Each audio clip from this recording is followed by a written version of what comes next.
sehat untuk seluruh peserta webinar pada sore hari ini. Pertemuan yang kita adakan pada sore hari ini pada dasarnya adalah pertemuan sebuah forum untuk memperlihatkan sebagian dari tanggung jawab kaum akademik atau kaum intelektual. Oleh karena itu, izinkan saya pada sore hari ini mewakili teman-teman yang sudah menandatangani pernyataan sikap untuk membacakan di hadapan para guru besar yang saya hormati, para doktor, kemudian juga saudara-saudara mahasiswa ataupun juga peserta webinar yang lainnya. Pengesahan Undang-Undang Cipta Kerja pada tanggal 5 Oktober 2020 yang dilaksanakan pada tengah malam sungguh mengejutkan kita semua. Sebuah pekerjaan politik yang dilakukan pada waktu tengah malam seringkali berdekatan dengan penyimpangan. Tetapi juga pengesahan pada tengah malam menjungkir balikan perspektif publik terhadap gambaran kinerja DPR dan pemerintah terhadap pembentukan peraturan atau pembentukan undang-undang. Biasanya DPR dan pemerintah lamban dalam membuat undang-undang.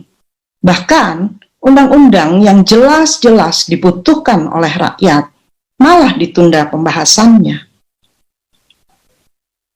Kenapa Undang-Undang Cipta Kerja yang prosedur dan materi muatannya sebagaimana tadi telah disampaikan banyak bermasalah harus terburu-buru disahkan, bahkan sampai menyita waktu istirahat para anggota dewan dan menteri-menteri yang terhormat. Begitu banyak telaah ilmiah yang mengkritik kehadiran Undang-Undang Cipta Kerja, tapi pembuat undang-undang bergeming. Lalu dianggap apa sesungguhnya partisipasi publik yang harus diadakan menurut pasal 96 Undang-Undang Nomor 12 Tahun 2011, Yunto Undang-Undang Nomor 15 Tahun 2019 tentang pembentukan peraturan perundang-undangan. Apakah memang tidak ingin mendengar suara kami, suara rakyat, sebagai pemegang kedaulatan di negeri ini? Untuk siapa sebetulnya Undang-Undang Cipta Kerja ini jika rakyat tidak didengarkan? Padahal undang-undang itu adalah cara rakyat untuk menentukan bagaimana cara negara diatur dan bagaimana cara negara diselenggarakan. Undang-Undang Cipta Kerja ini, sebagaimana tadi sudah disampaikan, bahkan seringkali melanggar nilai-nilai konstitusi yang ada dalam Undang-Undang Dasar 1945. Contohnya, pasal 18 ayat 5 Undang-Undang Dasar 1945 menyatakan, pemerintah daerah dijalankan dengan otonomi seluas-luasnya, kecuali terhadap kewenangan yang ditentukan sebagai kewenangan pusat.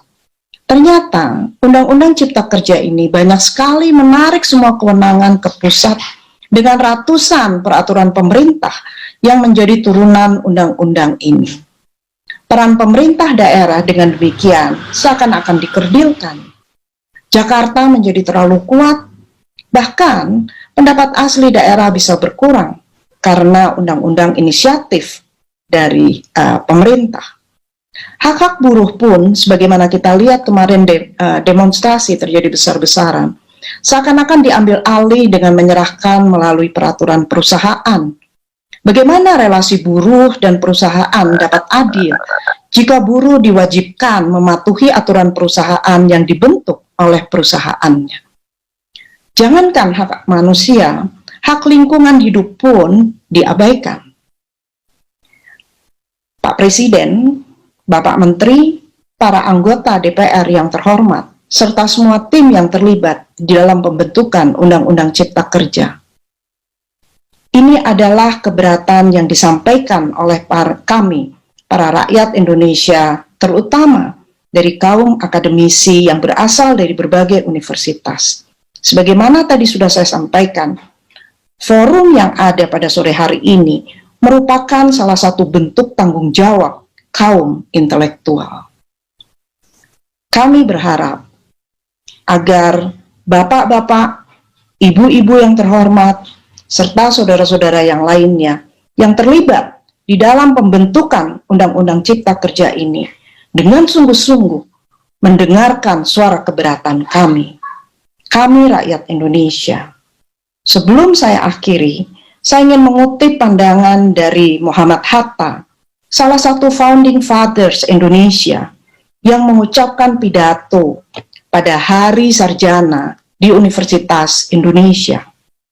Pada saat itu, Bung Hatta mengatakan, karena semua dipandang mudah dengan semangat avanturir, mengalahkan rasa tanggung jawab, timbullah anarki dalam politik dan ekonomi, serta penghidupan sosial, dengan akibatnya yang tidak dapat dielakkan, yaitu korupsi dan demoralisasi.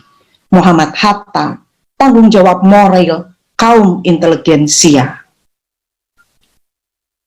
Pak Jokowi, Bapak Menteri, Ibu-ibu anggota Dewan yang terhormat, salam hormat dan salam sayang dari kami semua, karena kami tidak menginginkan Indonesia bergerak ke arah negara di mana demoralisasi dan korupsi itu terjadi secara meluas akibat dibuatnya dan disetujuinya Undang-Undang Cipta Kerja.